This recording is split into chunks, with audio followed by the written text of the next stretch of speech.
Hey, it's Andy Hall, and we're backstage at Music as a Weapon 5. Hard to believe this is the 5th incarnation of this tour, and it's become quite high profile. Disturbed, Korn, Seven Dust, and in this moment, my special guest is Disturbed guitarist Dan Donegan. Welcome back to town. Good to be back. Good to be back. You guys are just getting this thing started. This is show number 2, and I hear last night went real well. It went awesome. It felt good. We were off for a month for the holidays and stuff, so to get back on stage, and this lineup is just killer lineup. So a lot of energy. Obviously, you know, Korn being around forever and big, you know, pioneers of what they do, and the energy that Seven Dust brings as well. And in this moment, it's throwing down too. So it's definitely a lot of energy going on.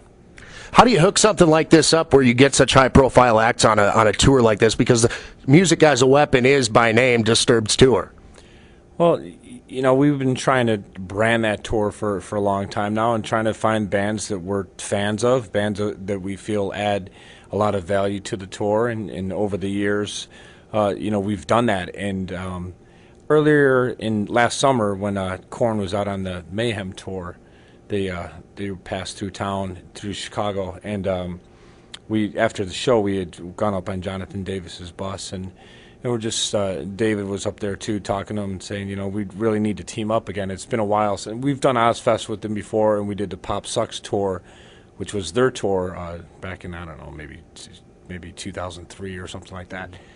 And, you know, we both realized the value that we bring together. And, you know, with this day and age and in the economy, how tough it is, it's better for bands like us to team up and to give the kids, you know, more bang for their buck. And, you know, we're on the same page. So let's just do this. Why go out separately when we could come together and just join forces? Some of these kids aren't kids anymore, Dan. You know, back when you guys got started, what was it, 11, 12 years ago, The Sickness came out. And if you think about it, somebody that was in their early 20s at that point is now in their early 30s. That's pretty mind-blowing. Yeah, you know, but we still live like kids, you know, and it gives them a chance to come out and, you know, get away from work or school or whatever they do in their everyday life, and have their escape and come here and let loose, have a good time. It's been a hell of a road for Disturbed. You know, I mentioned 11, 12 years, whatever it's been since The Sickness came out. In fact, I was thinking back on the air a few days ago. First time I ever saw Disturbed was a small club show at a place called Harry Mary's here in Des Moines about 12 years ago, I think it was. Yeah, I remember that place. Yeah, and what was that band? There was another local band that we played with. 35. Yeah. Remember that band too. Yeah, it was cool. I remember hearing about the club before we came here. We had some friends that had passed through Des Moines and played there before, but I remember it pretty clearly. But to get back to my original point, here you are. How many albums in now? Asylum is your 5th album? Yep. 5 albums in already. Pretty amazing considering the road you guys have been on. And another thing to mention about Disturbed too, it's impressive, is the fact that, you know, you see so many bands come out and really punch everybody in the face with their debut album, and they fail to follow it up. You guys have had absolutely no problem with that. In fact, you've really grown your audience over the years. Well, you know, there's no secret formula to it other than just staying true to yourselves, and us being you know, a band that's trying to evolve and pushing each other. You know, we can't go out there and second guess what it is that we do. We just know that when we get together and the ideas are coming out and flowing, and we're just trying to evolve the sound, that you know, whatever it does for us, you know, we're just fortunate that it connects in a big way with the fans. You know, their subject matter and the lyrics are deeper than maybe some other bands care to write about, and people find that connection and something they could relate to. How do you push yourself musically as a guitarist? I know most guitarists are perfectionists, and you're always looking for that next step up. What's the next step up for you? I mean, we're always just musically just trying to make sure. It gets more challenging each time because the more and more songs we write, and we've probably written 80, 90 songs or whatever it's been, to try to make sure that every song has its own identity and its own vibe, and trying not to rehash old ideas. So it's a matter of when me and Mike get together, we just try to throw down different beats and just different ideas and just set a different vibe each time. So, and we love that challenge. I definitely wouldn't want to sit there and just try to recreate Down with the Sickness over and over just because it worked so good the first time. That song's great, and it is what it is, and it put us on the map. But we're always going to push each other just to try to continue to evolve.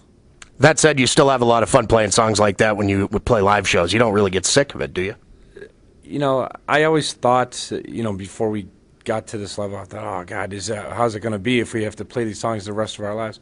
And realistically, I love to play them because of the reaction we get when especially Down with Sickness, when Mike starts that drum beat and the crowd hears it and identifies it, and the roar of the crowd, it injects that life into it again for me. So it's easy enough, to go up there and play it because it's a highlight of the show, and it gets the adrenaline, going even more. It's definitely not a song that I'll sit, in my bedroom at home and just play over and over. But, like I said, I love playing all of our songs. There's not really one that I don't, that I dread having to play anymore. So, we know that the whole album, The Sickness, was, being our first album and the success that it had and how much it connected with people.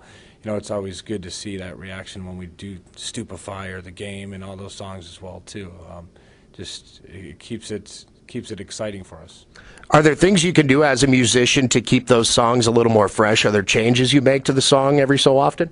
Yeah, we've had some subtle, live versions of it. We might change it up, or maybe a little bit of a crowd moment here or there, and we definitely try to, I guess, bring out certain accents in the songs. We did things before where we did Down with the Sickness, where at the beginning, right before his little monkey noise or whatever you want to call it, where we would just stop and right at the pause just, kill the lights and just have the crowd do it and just kind of tease them. And we did a few things like that just to kind of, spice it up and change it up for us.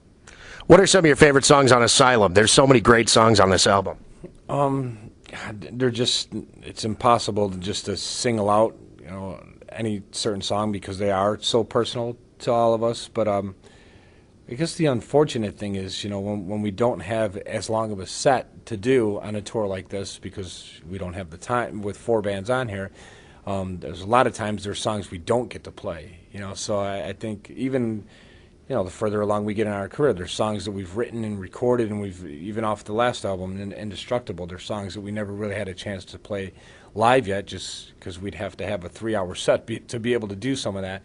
But I look forward to hopefully someday being able to play songs like The Infection and Warrior. I mean, obviously we've been playing the first 2 singles, Another Way to Die and The Animal.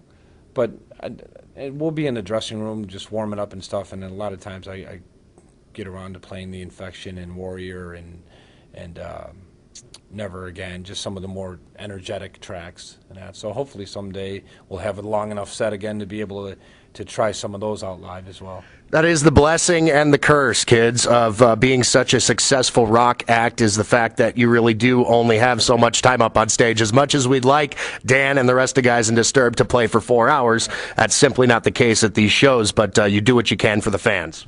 Oh, for sure. I mean, like I said, hopefully in different circumstances, if we're out doing a different run, we'll be able to kind of pull out some of those tracks and try other things too. But we also know that the fans that are paying to come out and see it are going to want to hear those certain hit songs that they're more familiar with.